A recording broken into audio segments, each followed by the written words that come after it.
I never thought I'd be humiliated in my own backyard, in front of my family, at the age of 62. I've always been the one who hosts our family gatherings.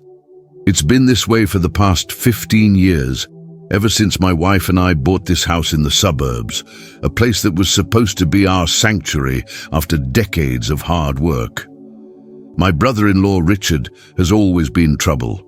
15 years younger than me, with an attitude that suggested he owned every room he walked into. My wife's little brother, the golden child of her family, who never had to work hard for anything. While I built my life brick by brick, Richard had everything handed to him on a silver platter. Last Sunday was supposed to be a special day.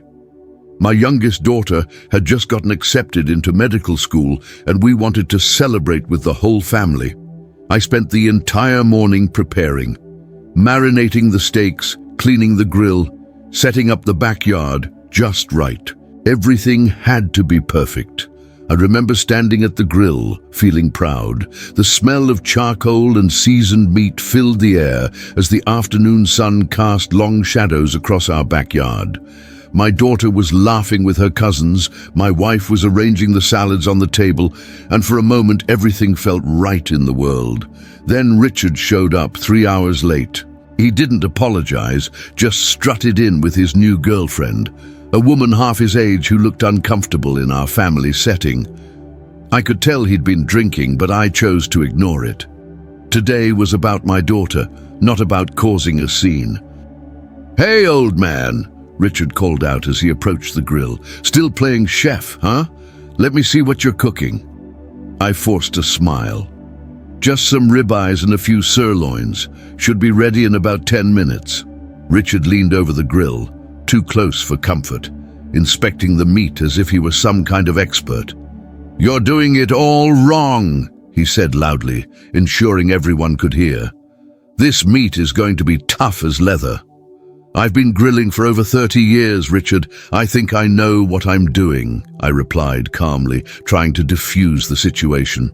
30 years of doing it wrong doesn't make you an expert," he laughed, looking around to make sure everyone heard his joke. A few uncomfortable chuckles came from the table, mostly from people who didn't want to appear rude. I continued cooking, determined not to let him ruin the day. I flipped a steak, watching it sizzle against the hot grill. The perfect crust was forming, just the way my family liked it. "Dad's steaks are always delicious," my daughter called out, trying to support me. Richard scoffed. "Your dad wouldn't know a good steak if it bit him on the ass." I took a deep breath. "Richard, why don't you go grab a beer and relax? Food will be ready soon." But Richard wasn't done. When I finally served the food, passing around plates of carefully grilled steaks, Richard made a show of cutting into his. He took one bite and dramatically spat it out onto his plate. "What the hell is this? You call this medium rare? It's raw in the middle and burnt on the outside." Everyone at the table froze. My wife looked mortified. My daughter stopped mid-conversation, and all eyes turned to our end of the table. "If you don't like it, don't eat it," I said quietly, trying to maintain my dignity. That's when it happened. Richard stood up, his chair scraping loudly against the patio stones. He picked up his plate and threw it down in front of me. The ceramic shattered, sending pieces of broken plate, steak and sauce splattering across the patio and onto my clothes. "You can't even cook meat," he yelled, his face red with anger and alcohol. "A real man knows how to grill a steak." The backyard fell completely silent. I could hear the birds chirping in the distance, the soft bubbling of the fountain we had installed last summer, and the heavy, erratic breathing of my brother-in-law standing over me. I looked down at my shirt, now stained with sauce and bits of food. 62 years old, and I was being treated like a child in my own home, in front of my family.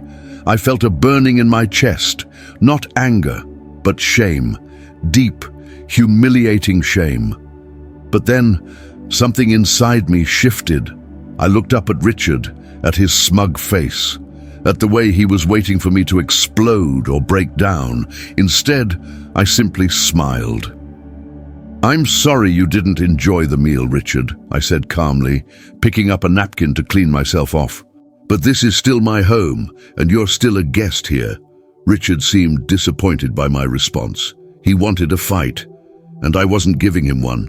Not today, not in front of my daughter on her special day. Whatever, he muttered, grabbing his girlfriend's hand. We're out of here. The food sucks anyway. As they stormed off, I continued to smile and returned to the grill. I could feel my wife's hand on my shoulder, squeezing gently in silent support.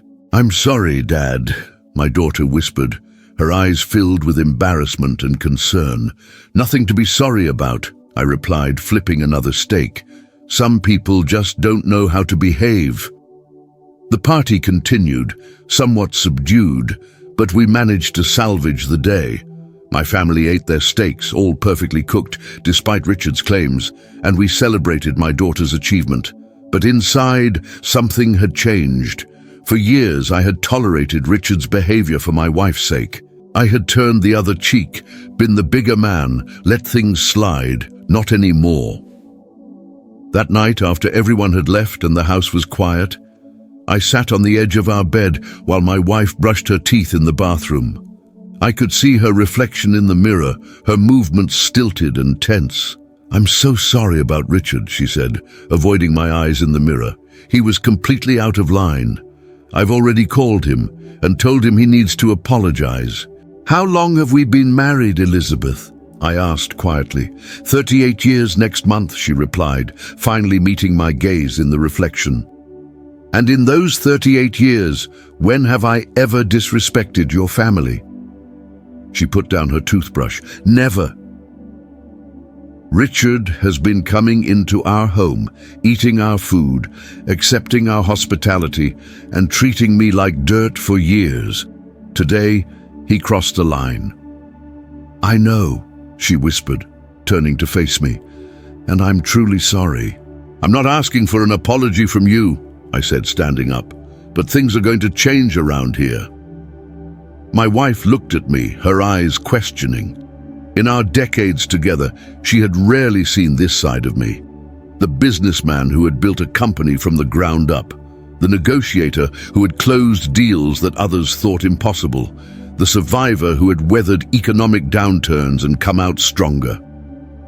What are you going to do? She asked hesitantly. I smiled, this time not to mask pain, but to signal determination. Nothing drastic, just reminding some people of a few important facts they seem to have forgotten. What my wife didn't know, what Richard didn't know, what none of them knew, was that I'd been keeping a secret for nearly a decade, a secret that would change everything. The next morning, I woke up before dawn, my mind clear and focused. For years, I had been the family peacekeeper, the one who smoothed things over, who let offenses slide for the sake of harmony. But that role had come at a cost, to my dignity, to my self-respect, and ultimately, to the respect others had for me. I showered, shaved, and put on my best suit, the one I reserved for important business meetings. I hadn't worn it in 5 years, not since I'd officially retired, but it still fit perfectly. Some habits never die, and staying in shape was one of mine. My wife raised her eyebrows when she saw me dressed like this at 6 a.m. Where are you going so early, and why so formal? I have some business to attend to, I replied, adjusting my tie in the hallway mirror. Don't wait up for me. This might take all day. The first stop was my lawyer's office. Mark had been handling my affairs for over 20 years, and he was surprised to see me without an appointment. But he made time, as he always did. John, what brings you in today? Everything okay with the estate planning we did last year?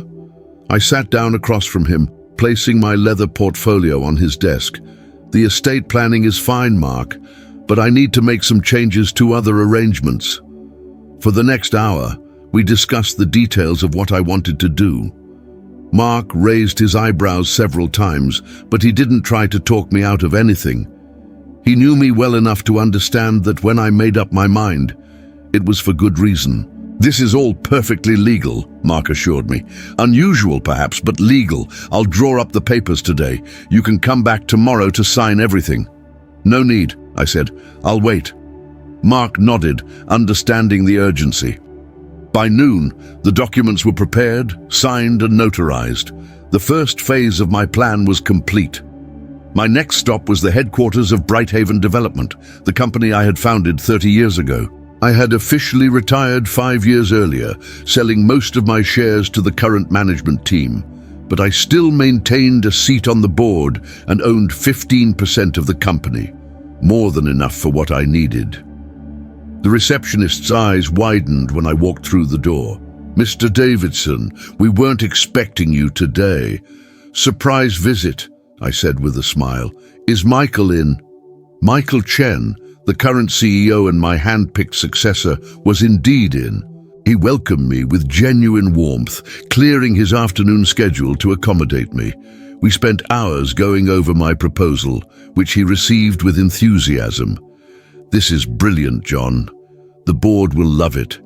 But are you sure about the timing? This could wait until the regular quarterly meeting." "I'm sure," I said firmly, "and I need this to be confidential for now." By the time I left the Brighthaven offices, it was almost 5 o'clock. The sun was beginning to set, casting long shadows across the city streets. I had one more stop to make. I drove to the outskirts of town, to the industrial district where Richard had his business, a small construction company that had been struggling for years. He'd started it with a loan from his parents, my wife's parents, who had remortgaged their home to give him the capital. The business had never really taken off, but Richard maintained the facade of success with flashy cars and expensive clothes. What he didn't know was that 10 years ago, when his company was on the verge of bankruptcy after a series of failed projects and lawsuits from dissatisfied clients, I had stepped in. Not directly, I wasn't that foolish. I had created a shell company that bought the debt his business had accumulated. The bank was happy to sell it at a discount, eager to get the troubled loan off their books. For a decade, I had been essentially his landlord, his creditor, and his silent partner. I had instructed my representatives to be lenient, to give extensions on payments, to restructure the debt when necessary, all because he was family. That leniency ended today. Richard's office was in a small prefabricated building at the edge of a construction site.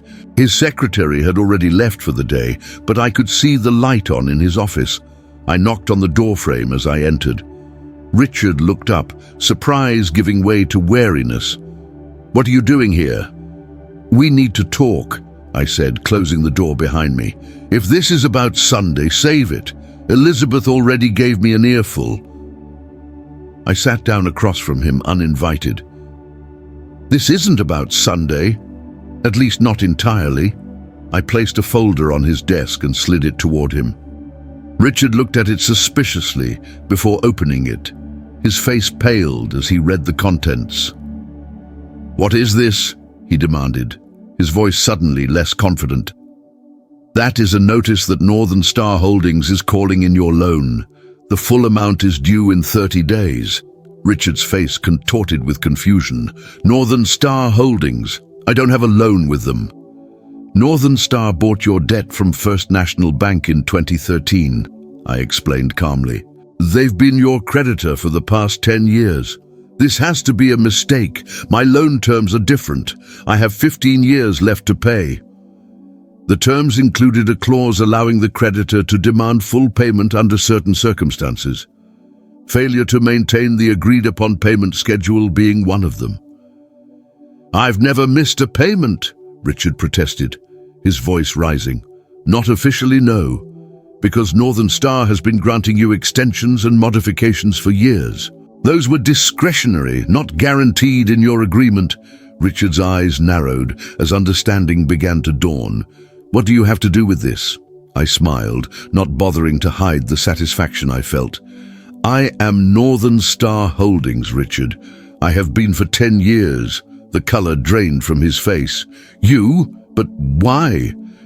"Your parents came to me when you were about to lose everything. They were going to sell their home to bail you out again. I couldn't let them do that at their age. So I created Northern Star and bought your debt instead." Richard's shock gave way to anger. "You've been spying on me? Controlling my business?" "No," I replied calmly. "I've been saving your business.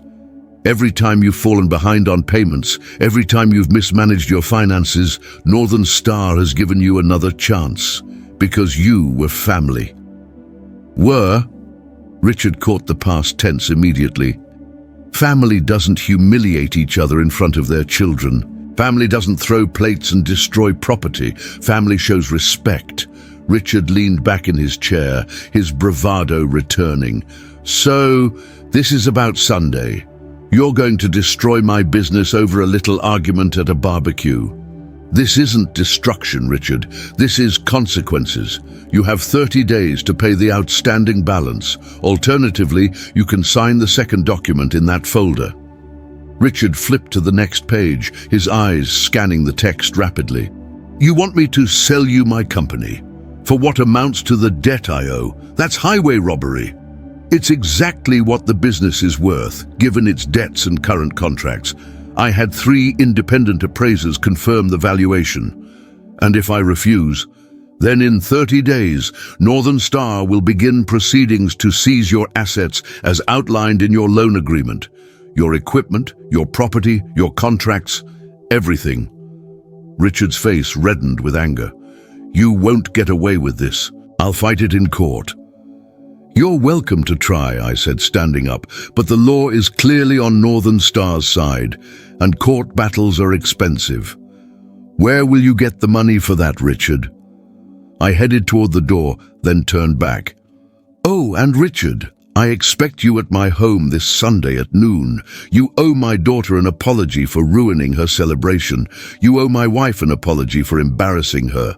And you owe me an apology for your behavior in my home." "And if I don't show up?" he challenged, his voice tight with suppressed rage. "Then Northern Star proceeds immediately, without waiting for the 30-day period." I adjusted my tie. "Your choice."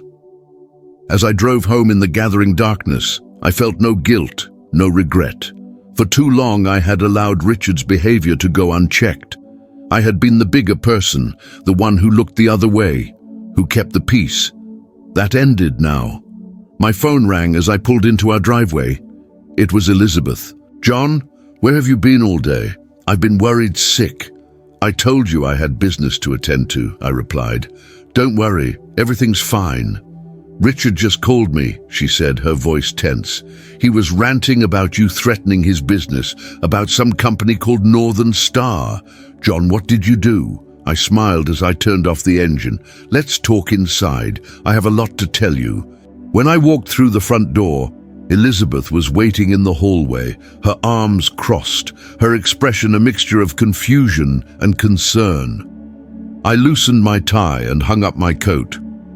"Richard said you're trying to take his company," she began. "He said you've been secretly controlling his business for years." I took her hand and led her to the living room, where we sat on the couch. I told her everything about Northern Star, about her parents coming to me a decade ago, about how I had been quietly keeping Richard's business afloat all these years. "Why didn't you ever tell me?" she asked, her voice small. "Your parents asked me not to. They didn't want to embarrass Richard, and they didn't want you to worry about them. I respected their wishes." Elizabeth was quiet for a long moment. "And now? Why are you doing this now?" I took her hand in mine. "Because it's time for Richard to grow up. He's 57 years old, Elizabeth. He can't keep behaving like a spoiled child without consequences." She pulled her hand away.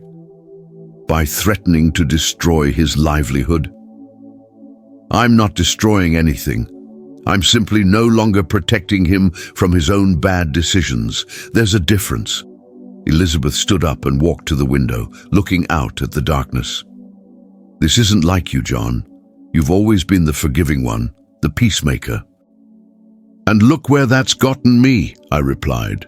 "Disrespected in my own home, in front of our daughter. There's a difference between forgiveness and being a doormat." She turned to face me. "What do you want from Richard?" "An apology, for starters, And then, I want him to take responsibility for his life and his business. If he can't pay what he owes, then yes, I'll take over his company. But not to destroy it, to fix it, to make it work the way it should have all along.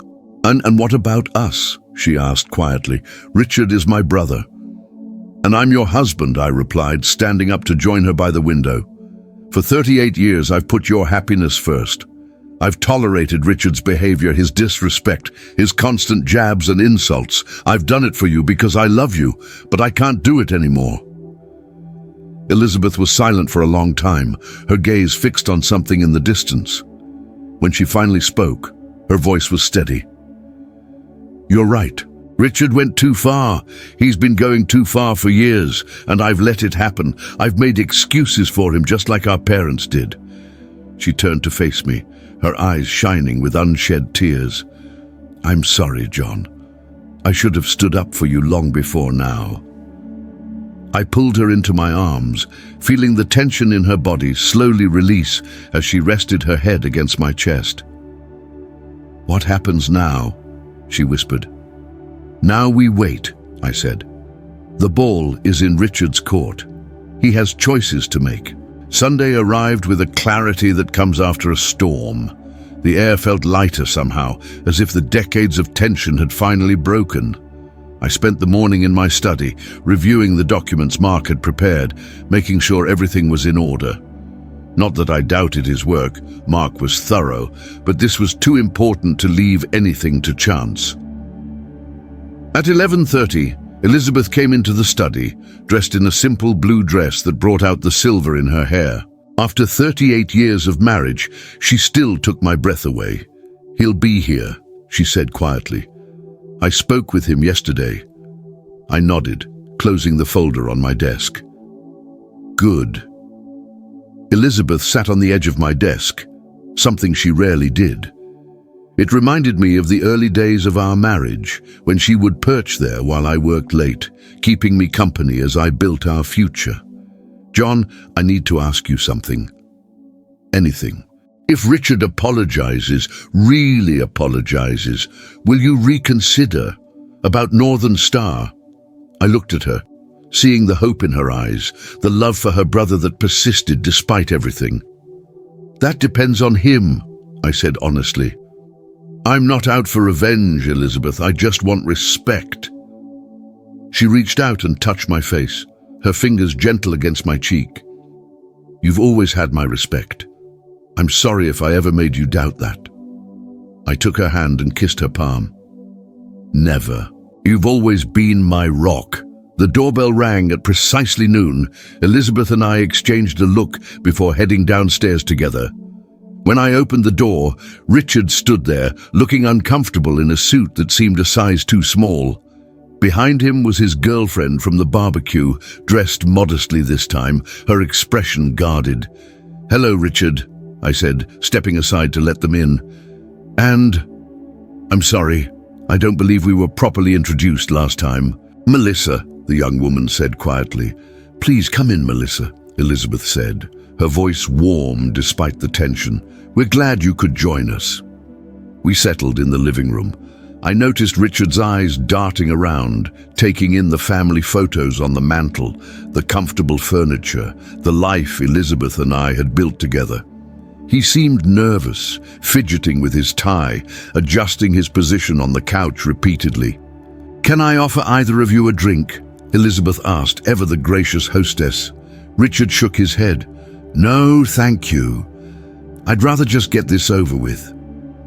Elizabeth's smile faltered slightly, but she nodded and sat down beside me on the love seat across from them. The silence stretched between us, thick with unspoken words and past grievances. Finally, Richard cleared his throat. I've been thinking about what happened last week, about how I acted. He paused, his gaze fixed on a point just over my shoulder. It was, inappropriate. I waited, saying nothing. This wasn't an apology yet, and we all knew it. Richard shifted uncomfortably under my steady gaze. Look, I was drunk. I had a bad day at work, and I took it out on you. It wasn't right. Melissa placed a hand on his arm, a gentle encouragement. Richard glanced at her, something passing between them, before he looked back at me. "I'm sorry," he said finally, the words seeming to cost him physical effort, "for ruining the celebration, for embarrassing everyone, for how I acted in your home." I studied him, looking for signs of sincerity. There was discomfort there, certainly, and a reluctance that suggested these weren't words he said often, but beneath that, I detected something else, a desperation born of fear. He was apologizing not because he understood the wrong he'd done, but because he feared the consequences I could impose. "Thank you for saying that, Richard," I said evenly. "I appreciate the apology." Richard visibly relaxed, his shoulders dropping as tension released. "So we're good, everything goes back to normal."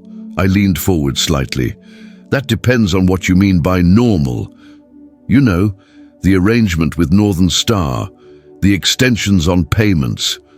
Richard glanced at Elizabeth. "I've explained everything to Melissa. She knows about the situation." The young woman nodded, her expression more serious than I'd initially given her credit for. "Richard told me how you've been helping him all these years. It was very generous of you." "It wasn't generosity," I corrected gently. "It was family looking out for family. That's what we're supposed to do for each other." "Exactly," Richard jumped in, seizing the opening. "Family helps family. That's why I know we can work this out." I smiled, but there was no warmth in it. "The way you helped me at the barbecue, the way you've helped me by undermining me, disrespecting me, treating my home and my hospitality with contempt for years." Richard's face flushed. "That's not fair. It was one incident." "One incident?" I interrupted, my voice still calm but edged with steel. "Richard, you've been treating me like a joke since the day Elizabeth and I got married. At our wedding reception, you told everyone that she was too good for me. At our 25th anniversary, you got drunk and said I'd trapped her. Every holiday, every family gathering, there's a comment, a snide remark, a way to make sure everyone knows you don't think I'm good enough." Elizabeth placed her hand on my arm, a silent show of support. "It's true, Richard. You've never given John a chance." Richard looked genuinely surprised. "It was just jokes. I didn't think you took it seriously. That's the problem," I said. "You never stopped to think how your jokes affected anyone else. You never considered that words have power, that they can hurt." "So what do you want from me?" Richard demanded, frustration creeping into his voice. "I've apologized. What more do you need?" I reached for the folder I'd placed on the coffee table earlier and opened it. "I want you to understand that actions have consequences, not just words, but genuine consequences." From the folder I removed a contract and slid it across the table toward him. "This is a new agreement for your business. Read it carefully." Richard picked up the document, suspicion evident in the set of his jaw. As he read, his expression shifted from wariness to surprise to confusion. "I don't understand," he said finally. "This is a partnership agreement." "Yes," I confirmed. "Instead of calling in your debt Northern Star, which is to say I am offering to convert the debt into equity, a 49% stake in your company." "You want to be my partner?" Richard looked incredulous. "Not exactly. I want to invest in your business, help it grow the way it should have years ago, but you'd remain the majority owner and CEO." "What's the catch?" Richard asked, his eyes narrowing. I pulled out a second document. "This, a management agreement that stipulates certain operational requirements, quarterly financial reviews, approval for major expenditures and contracts, a business plan that you'll have to adhere to." "You want to control my company without owning it outright," Richard said flatly. "I want to ensure that the company succeeds," I corrected. "Right now, it's barely surviving. With proper management and my connections in the development world, it could thrive." Melissa, who had been silent, leaned forward to look at the documents. "This looks like a good deal, Richard," she said quietly. Better than losing everything. Richard shot her a look that suggested they'd discussed this extensively. He turned back to me. And the alternative? Remains, as I explained on Friday. Full payment in 30 days. Or Northern Star exercises its right to seize the company's assets. Richard was silent for a long moment, staring at the papers in front of him. When he spoke, his voice was subdued. Why would you do this? After everything, why not just take the company? Because that's not who I am, I replied simply. I don't want to destroy you, Richard. I never did. I want you to succeed, but on honest terms, not through bluster and false confidence and living beyond your means. Richard looked at me, really looked at me perhaps for the first time in decades. You've had this power over me for 10 years. You could have used it any time. Yes. But you didn't, until I pushed too far. I nodded. Everyone has a limit, even me. Richard glanced at Elizabeth, then back at me. I need time to think about this, to review it with my lawyer. Of course, I said, gathering the documents back into the folder. You have until Friday to decide. After that, we proceed with the original plan. Richard and Melissa stood to leave. As they reached the door, Richard turned back. For what it's worth, the stakes were actually perfect that day. I was just being an ass. I smiled, a genuine one this time. I know. After they left, Elizabeth and I sat in silence for a while, the weight of decades of family dynamics hanging in the air between us. Do you think he'll sign? She asked finally. I think Melissa will make sure he does, I replied. She seems to be the voice of reason in his life right now. Elizabeth leaned her head against my shoulder. I never realized how much you've been carrying all these years. Not just with Richard, but with the business, with my parents. It's what we do for the people we love, I said, wrapping my arm around her. We carry what we need to. Not anymore, Elizabeth said firmly. From now on, we carry things together. No more secrets, no more shouldering burdens alone. I kissed the top of her head, breathing in the familiar scent of her shampoo. No more secrets, I agreed. The next few days passed in a strange limbo. I had calls from various family members, Elizabeth's sister, a couple of cousins, all probing for details about what was happening between Richard and me. I kept my responses vague, respecting the privacy of our arrangement. This was between Richard and me. It didn't need to become family gossip. On Thursday night, my phone rang. It was Richard. I'll sign, he said without preamble. You're sure? You've reviewed everything with your lawyer? Yes. He actually said, it's more generous than he expected. Richard paused. I still don't understand why you're doing it this way. I thought about that for a moment. Because burning bridges is easy, Richard. Building them is harder, but ultimately more worthwhile. I've never been good at building things, he admitted. Not relationships anyway.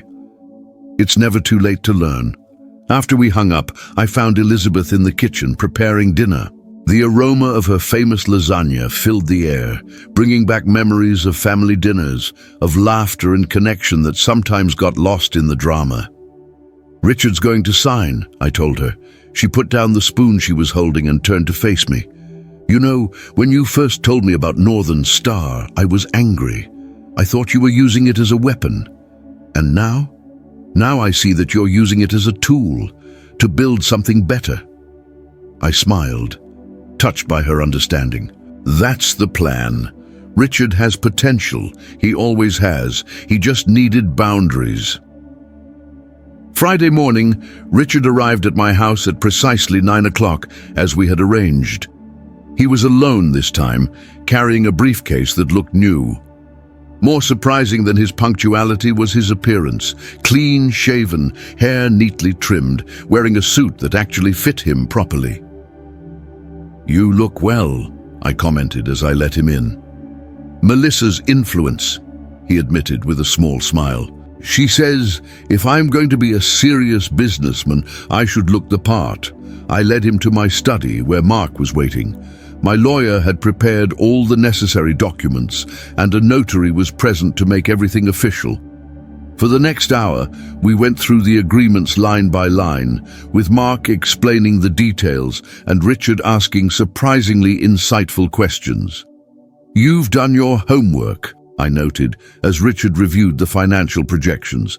"Stayed up all night with Melissa going over everything," he confessed. "She has an MBA, did you know that? Been helping me make sense of the books." I hadn't known that.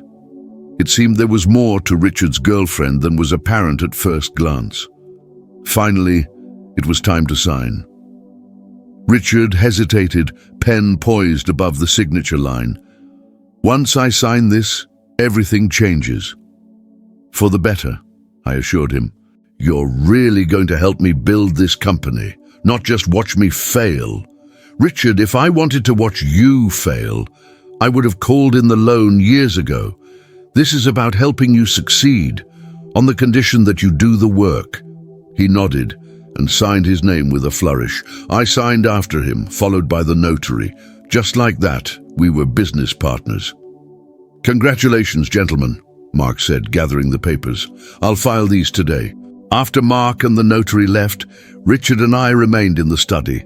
There was an awkwardness between us, the uncertainty of this new relationship we'd entered into. "What happens now?" Richard asked. "Now we get to work," I said. "Monday morning, I'll come to your office. We'll review your current projects, your team, your processes. We'll identify what's working and what isn't. And then you'll take over," Richard said, a hint of his old defensiveness returning. "No," I corrected him. "Then we'll develop a plan, together. You know construction, Richard. You have skills and experience that are valuable. What you've been missing is the business acumen to make it profitable." Richard was silent for a moment, absorbing this. "Why did you wait so long?" he asked finally. "All these years, watching me struggle, making the same mistakes over and over. Why not step in sooner?" I considered the question carefully. "Because some lessons can't be taught. They have to be lived. And because you wouldn't have accepted my help back then, you weren't ready to listen. And now I am." "Are you?" Richard's laugh was short but genuine. "I guess I don't have much choice." "There's always a choice, Richard. You could have let Northern Star take everything, started over. Some men would have chosen that path rather than accept help from someone they've resented for decades." Richard's expression sobered. "Is that what you think, that I resent you?" "Don't you?" I asked, genuinely curious. He looked away, his gaze falling on the family photos arranged on my bookshelf. "I used to think I did, but looking back, I think what I really resented was what you represented." "Which was?" "Stability, success, the kind of man who builds things that last." Richard's voice grew quieter. "The kind of man my father always wanted me to be." And there it was. The core of the tension that had existed between us for nearly 40 years. Richard had grown up in the shadow of expectations he felt he couldn't meet. And then I had come along, steady, reliable, building a successful business and a stable family, embodying everything his father had wanted for him. "Your father was proud of you," I said gently. "He never said otherwise. Not to you, maybe. But I saw the way he looked at me versus how he looked at you. The golden son-in-law who could do no wrong. That wasn't my intention," I said. "I never set out to be compared to you or to take any attention away from you." Richard shook his head. "I know that. Now, anyway. It wasn't about you, really. It was about me and my own failures. I blamed you because it was easier than looking at myself."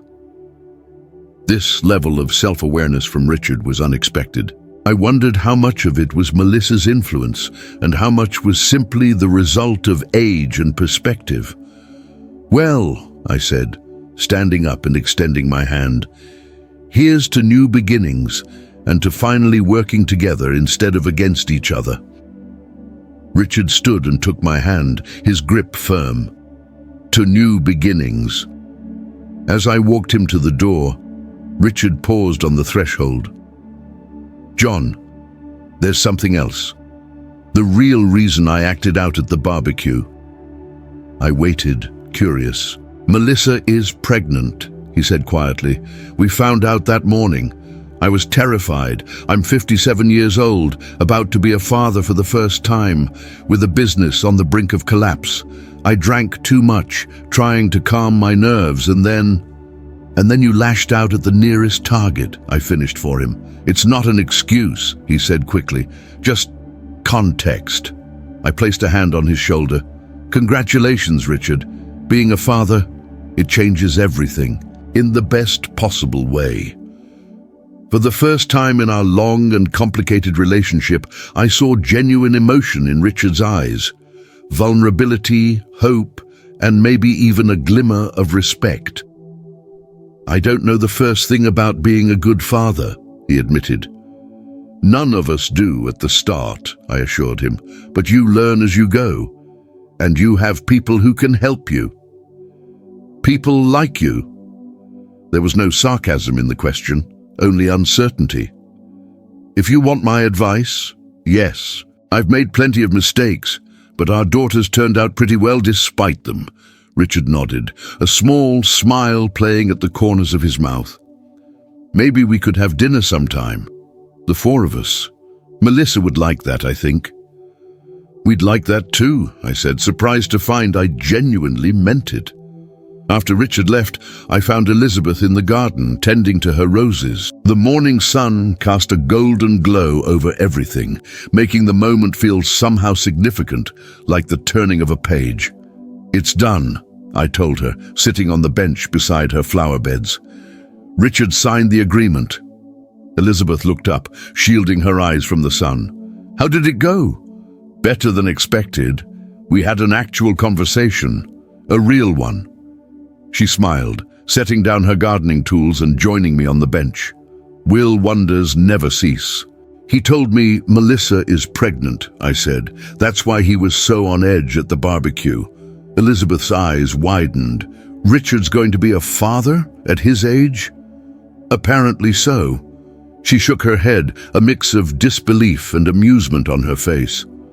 "Life is full of surprises, isn't it?" "Indeed it is," I agreed, taking her hand in mine. We sat there in comfortable silence, surrounded by the garden she had nurtured over decades, much as we had nurtured our marriage, our family, our life together. There had been storms along the way, disagreements, challenges, the intricate dance of merging two lives into one shared journey. But we had weathered them all, emerging stronger for having faced them together. "I was thinking," Elizabeth said after a while, "about what you said the other day, about carrying burdens for the people we love." "What about it?" "You carried the burden of Richard's behavior for years, without complaint, because you knew how much my family meant to me. That's a kind of love that's rare, John, and I don't think I've appreciated it enough." I squeezed her hand gently. "You've carried your own burdens for me. That's what marriage is, sharing the load, even when it's heavy." Elizabeth leaned her head on my shoulder, and we watched the butterflies dance among her flowers, symbols of transformation that seemed particularly fitting today. "Do you think Richard will really change?" she asked. "I think he wants to," I replied. "And that's a start." That evening, as we prepared for bed, my phone chimed with a text message. It was from Richard, with a photo attached. The picture showed a sonogram, the grainy black and white image of new life. "Just got this today," the message read. "Thought you and Elizabeth might want to see your future niece or nephew. Thank you for everything. I mean it." I showed the message to Elizabeth, whose eyes filled with tears. "A baby," she whispered, "after all these years." "A new chapter for all of us," I agreed. As I drifted off to sleep that night, with Elizabeth's warm presence beside me, I reflected on the strange turns life can take. How a moment of humiliation, a plate smashed in anger, harsh words spoken without thought, had set in motion events that would reshape our family's future.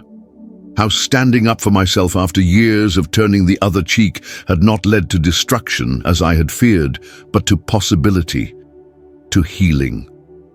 I had spent 62 years learning how to build things, a business, a family, a life. Now it seemed I would have the chance to help build one more thing, a bridge across the chasm that had separated Richard and me for too long. It wouldn't be easy. Old habits and resentments don't disappear overnight, but for the first time in decades there was hope, a foundation upon which we could build something new, something better, not just for ourselves, but for the next generation, for my daughters, for Richard's coming child, for the future of our family. Sometimes the strongest structures rise from the ashes of what came before, and sometimes the most important thing a man can build isn't made of brick or steel or concrete, but of forgiveness, boundaries, and second chances. I smiled in the darkness, at peace with what had transpired and hopeful for what lay ahead. The humiliation of that Sunday afternoon had been transformed into something unexpected, an opportunity for growth, for connection, for beginning again with newfound wisdom and mutual respect. In the end, that was the greatest victory of all.